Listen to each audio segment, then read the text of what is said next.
Hello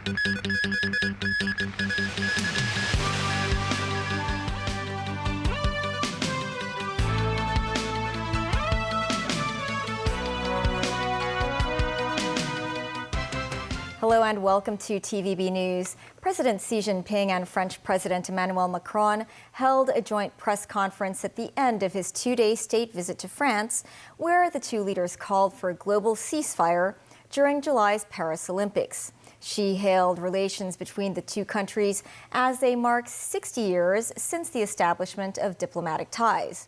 Earlier talks focused on trade and business links, as well as a vow to build greater consensus on global cooperation. Nazvi Karim with more.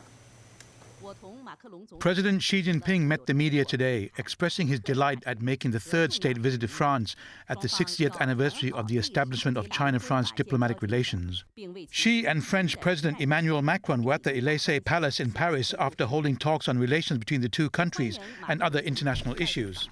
Xi said he had fruitful talks with Macron, the two leaders highlighting a strong history of China-France relations and vowing to lift their ties to new levels over the next 60 years. He said the two countries should consolidate strategic stability, communicate promptly their respective political stances, promote bilateral trade and boost cooperation in agri-foods, finance and other industries.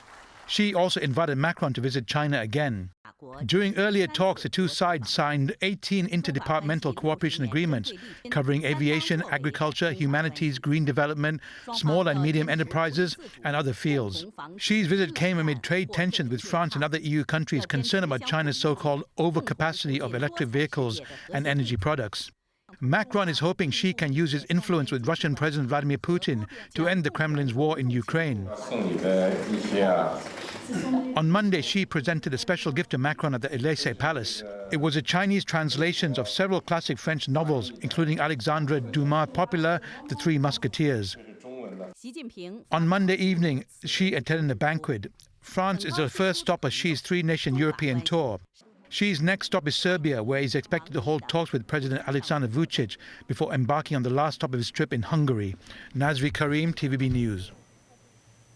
President Xi Jinping's wife, Peng Liyuan, visited the Orsay Museum in Paris under the invitation of withMacron, wife of the French President Emmanuel Macron. Peng Liyuan, a former singer, and withMacron looked at Impressionist classic works by well-known artists including Claude Monet and Van Gogh. Peng said the people of China and France are both enthusiastic about art. She hopes for more art exchanges between the two countries. The Chinese First Lady also spoke with some French students who are learning Chinese. Peng encouraged the students to be ambassadors for France and China and build a bridge of communication between the two nations. As part of the city's efforts to attract talent to Hong Kong to boost its economic development, the two-day Global Talent Summit was opened at the Convention and Exhibition Center in Wan Chai today. Mimo Singhai reports. The Global Talent Summit was launched by Chief Executive John Lee. Welcome to Hong Kong. The summit was attended by 1,000 people from across the world. The search for talent has become a global phenomenon and a continuous challenge. Why Hong Kong? Why relocate here? Because Hong Kong is where talents get to thrive and grow in a world-class economy. Thanks to our one country, two systems principle, Hong Kong is bestowed with prime business prospects and far-reaching promise. Vespa is originally from Hubei province in the mainland and has lived in Hong Kong for 6 years. She now works as a programmer in a local property development company. After graduating from university, Vespa applied for jobs in Hong Kong, China and Singapore.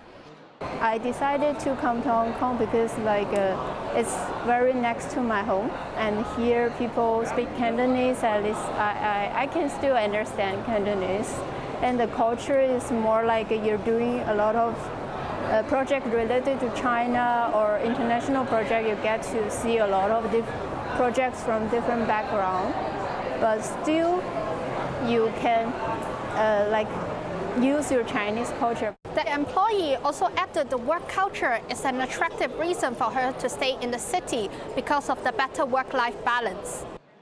Nearly 100 exhibitors joined the two-day summit, spanning areas such as education, finance, and property management. Some exhibitors offer job information, others provide consultation services and settling-in solutions for individuals and their families. News 9, TVB News. Secretary for Labor and Welfare Chris Sun stressed that incoming talent can contribute to Hong Kong's economy. He said on TVB's Straight Talk program that over the past 1.5 years, a large number of talents have already arrived in Hong Kong through various government schemes and initiatives. I can say with a lot of confidence that we've made a lot of progress. I look at the number of applications we have received. Right now, it's close to 290,000. We have approved 180,000. More than 120,000 talents that have already arrived here in Hong Kong, contributing to our economy. He said together with their families, there were about 250,000 newcomers to Hong Kong over the past 18 months. He added that more than 50,000 people have already arrived in the city through the Top Talent Scheme. A jewelry store in Tsim Sha Tsui was burgled this afternoon, but police organized an ambush in advance and arrested 5 suspects of South Asian descent on site. Some officers drew their guns to warn the suspects at the time of the arrests. Timothy Lee tells us more. The jewelry store is located near the junction of Haiphong Road and Hankow Road. A large hammer could be seen lying on the floor inside the store. No goods were damaged or stolen. The incident took place at around 12 p.m. when a white private car approached the store and remained stationary for close to 10 seconds. 5 masked suspects armed with knives and hammers exited the vehicle before charging into the store and breaking 2 glass display cabinets. Police officers who were tipped off about the act in advance organized an ambush inside the store. One person resisted at the time of the arrests. Authorities said some officers drew their guns to warn the suspects given they were armed. Police said the 5 suspects are of South Asian descent and are between the ages of 22 and 35. One of them carried a Hong Kong identity card, while 2 others carried reconnaissance papers.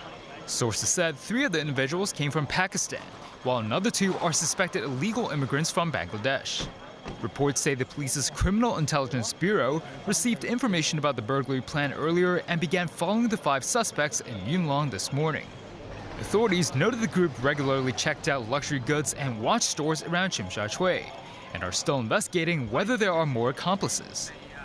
The affected jewelry store is part of a luxury chain that experienced another burglary back in September last year, when 3 individuals of South Asian descent stole 20 watches with an estimated value of $3.7 million. Timothy Lee, TVB News. 3 people were arrested on suspicion of abducting a 47-year-old woman in Tsim Sha Tsui on Monday. Police said the suspects and the victim knew each other. The video captures the woman's abduction on Monday. The victim was carried to a black private car by 2 men. Police said the woman was brought to an apartment in Qingyi. Sources say she was abducted because she was $100,000 in debt. The 3 suspects agreed to release the victim after she said her husband would pay off the debt. The 3 then dropped off the woman at her place in Ma'anshan, but were caught by police investigating the case. The 3 suspects, 1 woman and 2 men, are aged between 39 and 53. Government dental clinics will begin offering appointment slots at 8 p.m. instead of 12 a.m. starting in July. But some concern groups pointed out the change will not help reduce queuing time for elderly patients. Timothy Lee reports. A recent report by the Audit Commission criticized the city's 11 government dental clinics for a shortage of services. The clinics have reduced the number of annual appointment slots to 20,000, which is a 50% decrease from 4 years ago. Speaking at the Legislative Council today, Secretary for Health Lo Chung-Mao said he will carefully consider suggestions made by the Audit Commission. Some of the first adjustments made to improve the government's dental services will begin in July, when appointment slots will be offered at 8 p.m. the day before the clinical appointment, instead of at midnight on the day of service. Residents who have acquired the slot will just have to register at the clinic half an hour before the time of appointment. What do residents think of this change? This man thinks the new arrangement is more convenient, saying that it will allow him to queue for the slot after getting off work and finishing dinner. This woman believes getting a slot remains challenging, adding that many will just simply queue earlier. A representative of the Society for Community Organization, or SOCO, stressed the updated measure will not shorten queuing time for senior residents. The organization is concerned many elderly people will be forced to queue twice owing to a lack of clinics. Meanwhile, the Department of Health said it will roll out a digital registration and appointment slot platform in the near future, providing real-time information on remaining slots at the 11 government dental clinics. Authorities earlier said such appointment slots could be increased from 20,000 to 60,000 if and when non-governmental organizations start providing dental services next year. Timothy Lee, TVB News.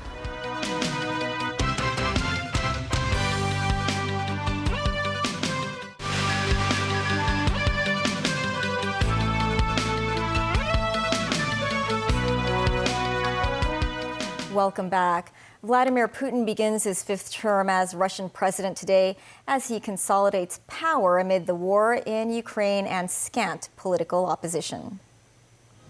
During an opulent inauguration at the Grand Kremlin Palace in Moscow, Putin launched another 6 years in charge, having already been at the helm for almost a quarter of a century.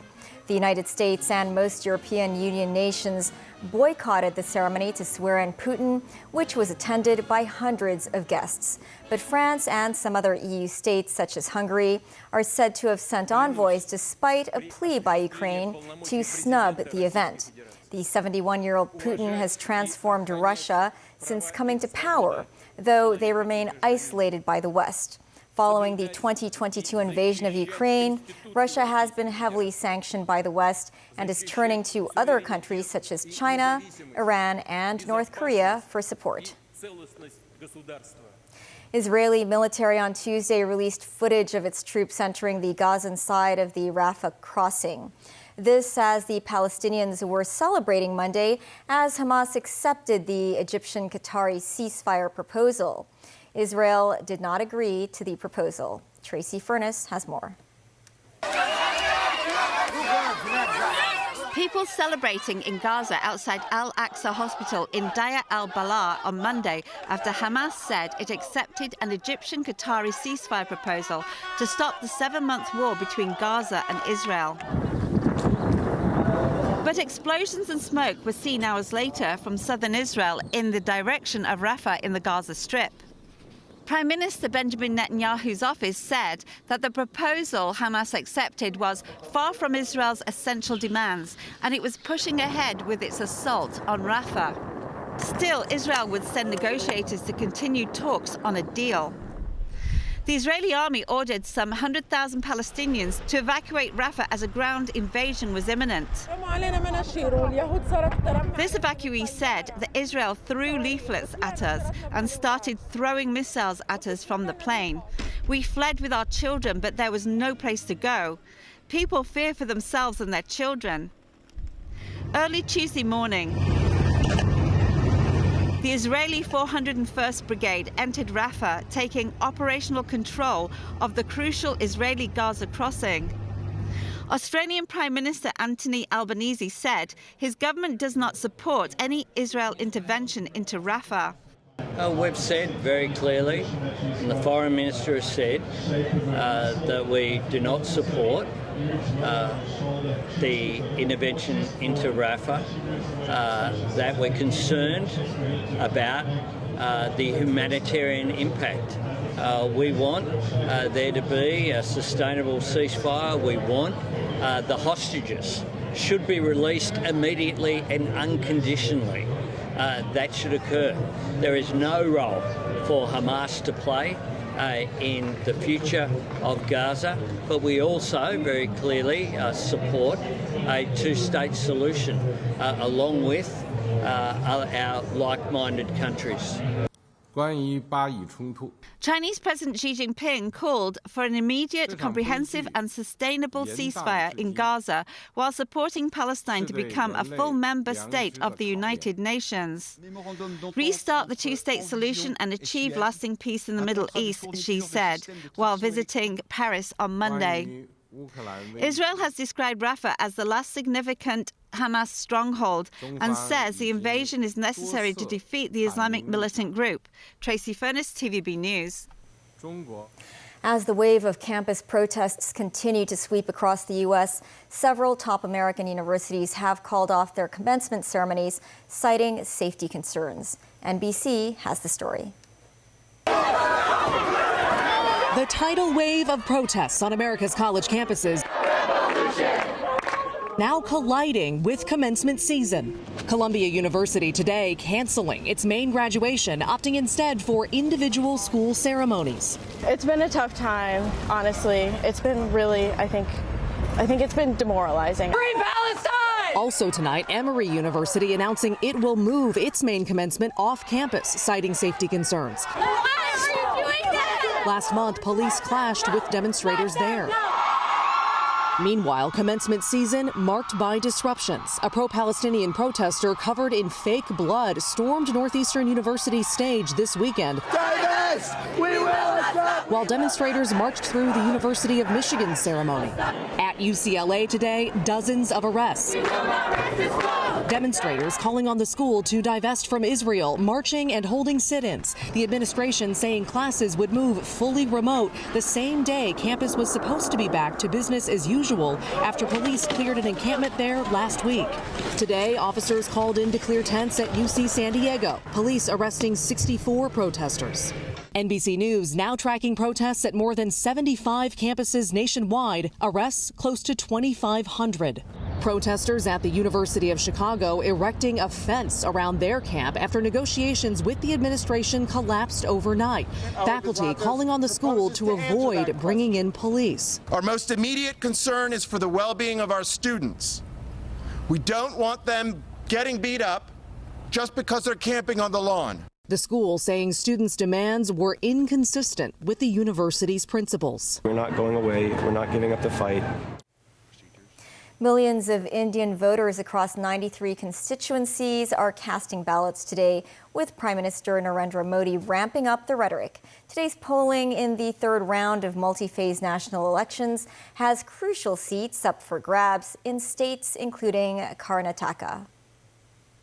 Modi cast his vote in Ahmedabad, with his Hindu nationalist BJP expected to win.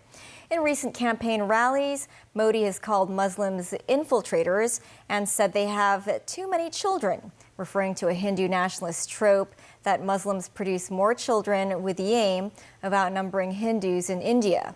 He has also accused the rival Indian Nationalist Congress Party of scheming to loot wealth from the country's Hindus and redistribute it among Muslims, who comprise 14% of India's more than 1.4 billion people. The staggered election will run until June 1st, and votes will be counted on June 4th. The Hong Kong Productivity Council will establish a 3D printing technology center in September. The contract signing ceremony for the center was held by the HKPC, with Secretary for Innovation, Technology and Industry Sun Dong in attendance. It will focus on the research and development of the application of 3D printing technology. The center will produce high-value customized commodities that cater to specific market demands. It will also provide consulting and training services. Sun Dong said he is convinced the center's establishment will accelerate the development of smart micro-factories and new industrialization in Hong Kong. That's the news. Thanks for watching. Bye for now.